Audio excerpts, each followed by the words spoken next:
नमस्कार, आप देख रहे हैं आप तक टीवी न्यूज चैनल में हूं आपके साथ खुशबू। धर्म की नगरी वृंदावन में सुदामा कुटी शताब्दी महोत्सव का शुभारंभ आरएसएस प्रमुख मोहन भागवत ने किया है। इस अवसर पर उन्होंने हिंदुओं की एकता और राष्ट्रीय सेवा पर जोर देते हुए महत्वपूर्ण संदेश दिए। मोहन भागवत ने कहा कि हम भारत में रहने वाले सभी लोगों को हिंदू समझते हैं, लेकिन बाहरी लोग हमें अलग अलग जातियों में देखते हैं। उनका स्पष्ट संदेश था कि हिंदू एक हो और एकजुट रहे। उन्होंने कहा कि अगर हिंदू एक रहेगा तो आने वाले 20 से 30 सालों में भारत को विश्व गुरु बनने से कोई नहीं रोक सकता।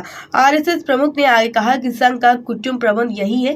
उन्होंने बलिदान और धर्म की रक्षा का उल्लेख करते हुए कहा कि आज दुनिया में सनातन धर्म का डंका बज रहा है। भागवत ने कहा कि भक्ति और राष्ट्रीय सेवा को जोड़ते हुए शक्ति जागरण का कार्य करना हमारा कर्तव्य है और भक्ति कार्य करने वाले संत हैं।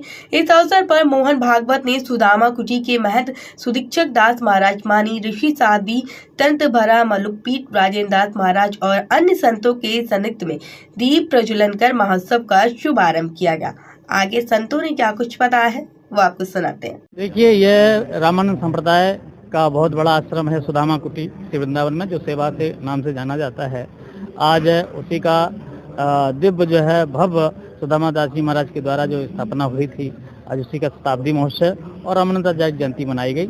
उसी में देश भर के पूर्व संत यहाँ पर पधार रहे हैं, आ रहे हैं, लगातार आते रहेंगे। उसी मोहन भागवत जी आए हैं, जो कि उन्होंने एक संदेश दिया है कि हिंदुओं को एक होने की आवश्यकता है, क्योंकि यह राष्ट्र गुरु के रूप में जाना जाता था, भारत विश्व गुरु के रूप में जाना जाता था, और इसी प्रकार से जब हम एक होंगे तो निश्चित रूप से आने वाले समय पर हम पुनः फिर विश्व गुरु होंगे। मोहन भागवत जी ने समस्त हिंदुओं को, समस्त सनातनियों को एक रहने के लिए अपने संबोधन में कहा है।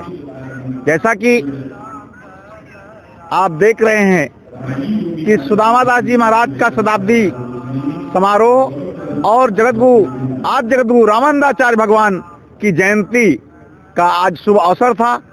आज कार्यक्रम की शुरुआत हो गई है। देश भर के, चाहे वो अयोध्या, काशी, मथुरा, उज्जैन, नासिक, देश के कोने कोने से सभी पूज्य संत चरण यहाँ पधार रहे हैं। और यदि हिंदू एक रहेगा, सनातनी एक रहेगा, तो इस राष्ट्र की रक्षा, सुरक्षा निश्चित हो पाएगी।